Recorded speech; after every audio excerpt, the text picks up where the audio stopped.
कि मालेगांव आवामी पार्टी तकरीबन 8 से 10 साल हो गया हम गैर कानूनी ज़मीन के ख़िलाफ़ आवाज़ उठा रहे हैं। वो चाहे नाले की ज़मीन हो, वो चाहे किसी भी किस्म की रिज़र्व ज़मीन हो, स्कूल की ज़मीन हो, खेल कूद के मैदान की ज़मीन हो, हॉस्पिटल की ज़मीन हो, नदी नाले की ज़मीन हो। हमने हमेशा आवाम को आगाह किया है कि इस तरीके का आपके साथ धोखाधड़ी की जा रही है, इससे आप होशियार रहिए। ऐसा ही एक मामला 2012-13 में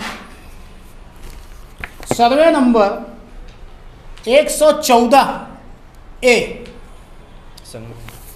संगमेश्वर वार्ड 114 ए जो ज़मीन 11 क्या बोलेंगे उसको 11 एकड़ की ज़मीन जो सेती की ज़मीन सेती के लिए रिजर्व ज़मीन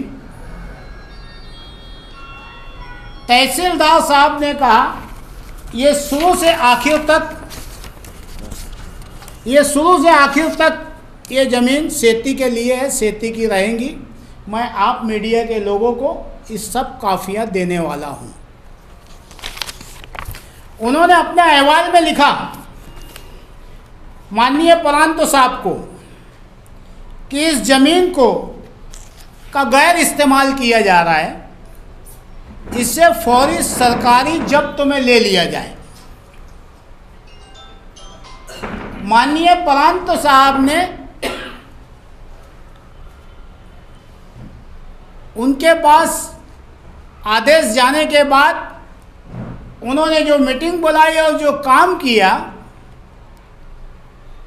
उसे बिन सेती के लिए अगर जो बेचने की सामने वालों ने डिमांड किया तो उन्होंने कहा कि वक्त के बाज़ार भाव के साथ 50% नजराना आपको भरना है, फिर उस ज़मीन को बेचना है। 50% नजराना जो वक्त में उसका भाव होगा उस भाव से। उस 11 एकड़ ज़मीन पे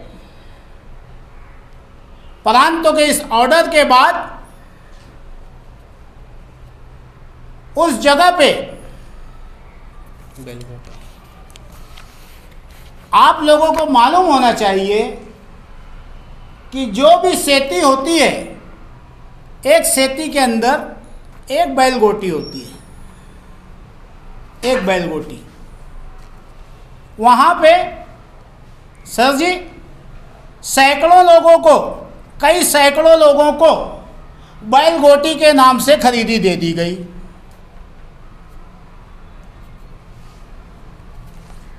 इनकी होशियारी और चालाकी,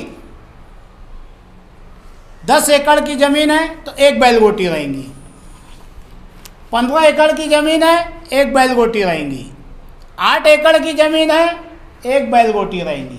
यहाँ पे बैलगोटी के ये आपको खरीदी खत भी आपको दिखाता हूँ मैं, ये देखिए खरीदी बैलगोटी के नाम पे कई 100 खरीदी दे डाले,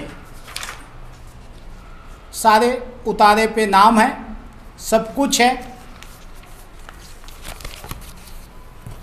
प्लस 114 ए पार्ट नंबर 2 114 बी गट नंबर 300 में 55 गुंटा जमीन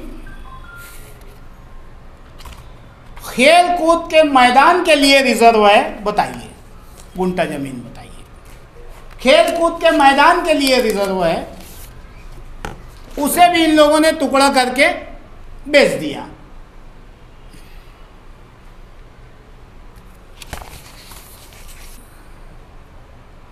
कि इन लोगों ने उसी जगह पर जो गुंटे वाली प्लाट, जिस पे महानगर पालिका किसी किस्म की मंजूरी नहीं देती, ऐसे 4 गुंटे वाली प्लाट को इकट्ठा करके महानगर पालिका के सामने रखा गया और महानगर पालिका ने वहाँ पर पेट्रोल पंप की एनओसी दे दी। पेट्रोल पंप की एनओसी गुंटेवारी पे, वो भी आपको दिखाता हूँ। शहर की भोली भाली आवाम, गरीब आवाम जो रात दिन पावर लूम मजदूरी करते हैं, ऑटो रिक्शा चलाते हैं, ठेला गाड़ी ढकेलते हैं, अपने बच्चों का पेट काट के किसी अच्छे आदमी के पास 2-2 500 रुपया जमा करके और ऐसे धोखेबाजों के पास ले जाके पैसा दे देते हैं जो उनको गैर कानूनी ज़मीन दे दी जाती है। ये भोली भाली आवाम के साथ धोखा, और उससे बड़ा धोखा कि जो सरकार के साथ में इन लोगों ने धोखा किया, 50% नजराना बगैर भरे उस जगहों का आज आप उतारा देख लीजिए। ताज़ा उतारा मैं लेके आया हूँ आप लोगों के लिए, शनिचर की तारीख का उतारा लेके आया हूँ। सबके उतारे पे बैल गोटी का नाम लिखा हुआ है और इनकी होशियारमंदी, चालाकी से इन्होंने पूरा 50% नजराना उठा के उस गरीब आवाम के ऊपर थोप दिया कि अगर जो अब खरीदी होगी तो ये पैसा आपको भरना पड़ेगा। वहाँ पे टुकड़ा गिराया गया, बोर्ड लगा, आवाम से बोला गया पॉम्पलेट बटा, पाइपलाइन होगी, गटर होगी, रोड होगी, लाइट होगा, ये सारी सुविधाएं आपको दी जाएंगी। ये बात 2012-13 की है। आज 2022-23 आज तक वहाँ पे ये तमाम सुविधाएं नहीं हैं। हम आप मीडिया के माध्यम से एक एक चीज़ प्रूफ के साथ में बता रहे हैं। हम किसी के ऊपर हम इल्ज़ाम नहीं लगा रहे हैं, हर चीज़ आपके सामने है। जो सरकार को धोखा दिया गया, जो आवाम को धोखा दिया गया, हम चाहते हैं कि आवाम ऐसे सफेद पोश डाकू ये अकेले नहीं हैं, इनकी तरह कई खतरनाक सफेद पोश डाकू घूम रहे शहर में जो रोजाना मगरमच्छ को भी खा जाते हैं। इनसे आवाम सावधान रहे और उस 114 की बस्ती के लोगों को डरने की कोई ज़रूरत नहीं है। वो हमारे पास आए, हम सरकार तक का ये बात पहुंचा करके इनका काला चिट्टा, काला सबूत बता करके कि इनका ये एक मामला नहीं है, ये पेशावर मुजरिम है। कल के फकीर आज के साहूकार, ये पेशावर मुजरिम है। ऐसे एक नहीं कई सबूत इनके बारे में हम दे सकते हैं। हम आप मीडिया के माध्यम से सरकार तक हमारी बात को ये पहुंचाना चाहते हैं कि 2 दिनों के अंदर अगर जो इस पर कार्रवाई नहीं हुई तो जो सैकड़ों जगह बैल गोटी के लिए बेची गई है, हम उस जगह पे बैलों को ले जा कर के खिदमत करेंगे। इस तरीके का हम आंदोलन चलाएंगे। इसकी जो भी जिम्मेदारी होगी शासन और प्रशासन की होगी। और अगली प्रेस कॉन्फ्रेंस, भांडाफोड़ प्रेस कॉन्फ्रेंस इसके बाद की, जो सरकारी आदमी सरकारी ऑफिसर 25 करोड़ रुपया पेपर पे गायब किए हैं। 25 करोड़ रुपया वो आप लोगों के सामने इंशाल्लाह हम रखेंगे।